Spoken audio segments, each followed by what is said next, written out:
Aujourd'hui, on va parler d'un topic que j'ai voulu aborder depuis extrêmement longtemps, mais je l'ai pas encore fait. Donc maintenant c'est fait. Aujourd'hui, on va essayer de parler de lumière. Et ouais, comment est-ce que je m'éclaire, que ce soit pour mes photos ou pour mes vidéos. Je vais vous présenter les différentes lampes que j'ai utilisées à travers les années, leurs différentes utilités, et surtout je me réjouis de vous présenter cette nouvelle lampe qu'on m'a offert, que je viens de prendre un petit mois pour tester et expérimenter avec. Voilà, c'est la marque Zhiyun qui m'a offert cette lampe. C'est une lampe à LED et qui va être extrêmement pratique pour illustrer pas mal des concepts dont on va parler aujourd'hui. C'est une lampe qui est ultra portable et enfin, vous voyez qu'elle est vraiment très petite. En fait, même concrètement, la lampe c'est ça, c'est juste ce petit bloc, voilà. Et ça c'est la batterie, parce que c'est une lampe qui fonctionne sur batterie, mais vous pouvez aussi l'alimenter directement. Et on m'a envoyé une édition customisée par Cam Maki, qui est un autre créateur et photographe que vous pouvez trouver sur Instagram et YouTube. En fait, ce qui m'intéresse surtout avec cette nouvelle lampe, c'est que, comme vous voyez, elle est beaucoup plus petite et beaucoup plus légère que celle que j'avais avant, alors que c'est des puissances assez similaires en théorie. Et je vous avoue, le fait qu'elle soit sur batterie, ça me change la vie, parce que du coup, l'ancienne lampe que j'utilisais, qui était une Amarant 100X et que je recommande toujours si vous la trouvez à bon prix, c'est une lampe que je devais connecter en fait au secteur, et donc à chaque fois, j'avais des câbles un peu partout. Et pour tourner dans mon appartement qui est très petit et très encombré, c'est un... Voilà, je vous montre pas l'état du sol. Et je suis quand même content d'avoir une lampe que je peux utiliser sur batterie. Je vous montre d'ailleurs, elle s'allume. Voilà, je vous l'allume pour vous montrer. Assez puissante, même très puissante. On peut ajuster l'intensité et la balance des blancs, exactement comme la Amarant que j'utilisais avant, mais on peut aussi faire de la couleur. Mais c'est une lampe RGB, donc on peut aussi faire de la couleur. Mais c'est une lampe RGB, donc on peut aussi faire plein de couleurs avec, ce qui est assez cool parce que ça j'avais pas à l'époque. Et je pense que je serais plus légitime à parler de lumière si maintenant j'étais aussi mieux éclairé, non ? Ouais, parce que là, concrètement, j'utilise juste la lumière ambiante qu'il y a dans ma pièce, donc j'ai allumé ma lampe au plafond et ma lampe de pied. Heureusement, c'est des lampes connectées, donc j'ai pu ajuster la température de couleur pour que ça aille mieux avec la lumière extérieure, mais ça reste que là, c'est pas beau, et j'en suis conscient, donc je vous propose de m'éclairer avec cette lampe-là, comme ça vous pouvez voir à quel point ça peut potentiellement être mieux. C'est la première fois depuis 10 jours que j'arrive à baisser la température de mon salon en dessous de 30 degrés. C'est pour ça que cette vidéo a presque un mois de retard. J'ai pris un peu plus de temps à y réfléchir, à tester le matériel et à l'écrire que d'habitude. Et après, bam, canicule, impossible de tourner. Il y a plusieurs types de lampes. Enfin, il y a deux grandes familles. Les flashs et la lumière continue. La lumière continue, c'est de la lumière qui reste allumée. Voilà. C'est pas... c'est très simple à décrire concrètement. En fait, même en l'occurrence, avec le réglage actuel, mon élinchrome me dit qu'il se déclenche pendant 1/7 millième de seconde. Donc c'est très rapide. Mais vous avez vu que pendant ce très court laps de temps... Attention, je vais reflasher une fois. Ça flash très fort quand même, ça éblouit. D'ailleurs sur la vidéo, je pense que vous allez juste voir une bande blanche. Voilà, tellement c'est rapide. Ça ne flash même pas sur tout le capteur en même temps. C'est-à-dire que... le capteur qui capture les images, là, il y a une latence de quelques millisecondes entre le haut et le bas de l'image. Et résultat, si je déclenche le flash, attention, je vais le faire une dernière fois, vous voyez que ça capte pas tout le capteur en même temps. C'est pour ça que ça fait juste une bande blanche. D'ailleurs, il y a un monde où la compression de YouTube va retirer ces flashs, vous allez même pas voir que j'ai déclenché, tellement c'est rapide. À l'œil d'ailleurs, c'est même pas très agressif, tellement c'est rapide. En fait, même concrètement, lorsque ce flash est disposé à une distance à peu près normale, donc de quelques mètres de votre sujet, il éclaire plus que le soleil en plein après-midi.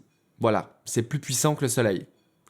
Et là encore, il était sur la puissance minimum, mais on peut monter pas mal plus fort. Ça éclaire plus que le soleil, et c'est pour ça que ces flashs, je les utilise personnellement quasiment exclusivement en extérieur, parce que ça me permet, voilà, comme ça, de venir contrer la lumière du soleil, ou de surpasser même la lumière du soleil, ce qui crée un effet extrêmement dramatique, qui, on aime ou on n'aime pas, mais que j'aime beaucoup. C'est un peu à la mode en ce moment, donc j'essaye d'utiliser pas mal ce flash, et j'utilise beaucoup ce élinchrome que j'ai depuis déjà pas mal de temps. Malheureusement, sans rentrer trop dans les détails, le flash a des désavantages. Par exemple, là je le pointe sur moi, mais tant que je le déclenche pas, il se passe rien.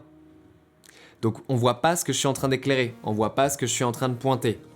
Donc le flash incorpore une lumière témoin, une lampe témoin qui s'active.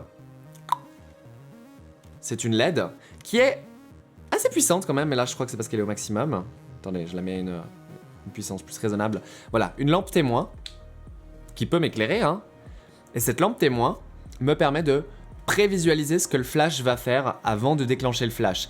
Mais c'est pas à 100%. Donc beaucoup de fois lorsqu'on utilise le flash, on va quand même en fait utiliser l'écran de notre appareil. On va déclencher quelquefois, regarder sur l'écran et se rendre compte de si oui ou non le flash a bien éclairé l'image. Et souvent ça prend un peu de test. Trial and errors, comme ils disent en anglais, pardon, ma prononciation est affreuse. Voilà, donc du coup le flash c'est pas utilisé tant que ça. Il y a des gens qui ont peur du flash. Genre des photographes qui ont peur du flash. La qualité de la lumière d'appoint est pas très bonne non plus, donc je peux pas trop utiliser ça comme lampe pour faire de la vidéo ou si j'ai vraiment envie de lumière continue. Donc certes, il y a un mode de lumière continue sur mon flash, mais il est pas tant que ça utilisable. Dernière raison pour laquelle il est pas utilisable, si je l'allume trop longtemps, ça fait surchauffer le flash et du coup il y a le ventilateur du flash qui s'allume et le ventilateur est très bruyant. Vu que c'est un appareil qui est fait pour la photographie, je pense qu'Elinchrom s'en fichait un peu que le ventilateur soit silencieux. Bien entendu, pour que le flash fonctionne, il faut qu'il soit synchronisé avec l'appareil et pour ça on utilise un transmetteur sans fil ou filaire, il y a les deux. Enfin, c'est plutôt un câble quand c'est filaire. Mais on doit utiliser un transmetteur et le transmetteur il faut l'acheter et il faut qu'il soit compatible avec votre appareil.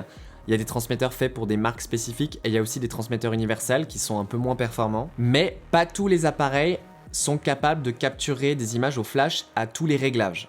Et ça c'est compliqué. Et ça mériterait peut-être une vidéo dédiée. Mais disons que le flash, c'est beaucoup de paramètres, beaucoup de choses à savoir, beaucoup de choses à apprendre, et le fait qu'on puisse pas le prévisualiser, c'est aussi un souci. Avant 2015, plus ou moins, les alternatives au flash, c'était de la lumière halogène. Et la lumière halogène consomme beaucoup trop d'électricité, et elle a aussi une teinte qui est très chaude, ce qui peut poser problème dans certaines conditions de lumière mixte, c'est-à-dire mélanger de la lumière artificielle avec la lumière du soleil. Et donc l'halogène, c'était pas pratique. Mais depuis 2015 environ, on a une alternative qui devient très viable, et c'est les LED. Voici mon ancienne lampe LED. C'est donc une lampe continue, qui est dans un format qui est similaire à l'Elinchrom que vous voyez ici. Les lampes LED sont moins puissantes que les flashs. Et du coup, pour utiliser la lampe, je vais diffuser la lumière à l'aide de ma softbox ici, qui est une softbox Elinchrom. Et pour pouvoir utiliser cette softbox Elinchrom sur cette lampe Zhiyun, j'utilise non pas un, mais deux adaptateurs. J'ai d'abord un adaptateur qui va de la monture Elinchrom à une monture Bowens. Et ensuite, ici, j'ai un adaptateur que Zhiyun m'ont aussi envoyé, qui me permet d'utiliser un façonneur en monture Bowens et qui inclut aussi une monture pour le trépied. Donc tout ce que j'ai à faire, c'est à monter ça à peu près comme ça. C'est pas très facile, mais voilà. C'est un peu comme monter un objectif. Clic et voilà. Après, j'ai plus qu'à allumer et elle réfléchit et tada. Alors là, je sais pas pourquoi c'est violet, mais on va ajuster ça. Donc select et on part sur le mode. Ah ouais, il y a plein d'effets, hein, comme vous voyez. Et on va juste... voilà, là c'est du blanc. Ce qui est vraiment formidable avec les LED, c'est qu'on en fabrique de toutes sortes, de tout type, et elles peuvent avoir plein de couleurs différentes. Et vu qu'une LED c'est très petit, on peut dans une seule lampe mettre plusieurs LED de plusieurs couleurs, et avec un microcontrôleur venir contrôler la température de couleur, mais aussi simplement les couleurs. On peut faire du rouge, du vert, du bleu, du rose, du... Tout, en fait, tout est quasiment possible avec des LED et ça c'est formidable. Mais les LED c'est surtout super flexible parce que sur ces lampes on peut venir monter des façonneurs. Qu'est-ce qu'un façonneur? Eh ben un façonneur c'est par exemple la softbox que je viens de vous montrer, mais aussi par exemple cette casserole. Je sais pas exactement c'est quoi le nom de ces trucs, mais j'ai toujours appelé ça des casseroles. Vous pouvez voir qu'elle est pleine de poussière, ça fait un moment que je l'ai pas servi. Ça se monte comme ça et ça va vous permettre de donner une forme précise à votre lumière. Voici par exemple un projecteur, voilà, donc il y a une lentille qui encore une fois se monte sur la lampe et là-dedans on peut mettre ce qu'on appelle des gobos, donc c'est des espèces de petits filtres comme ça qui s'insèrent à l'intérieur. Pourquoi c'est coincé? Ok, tout va bien.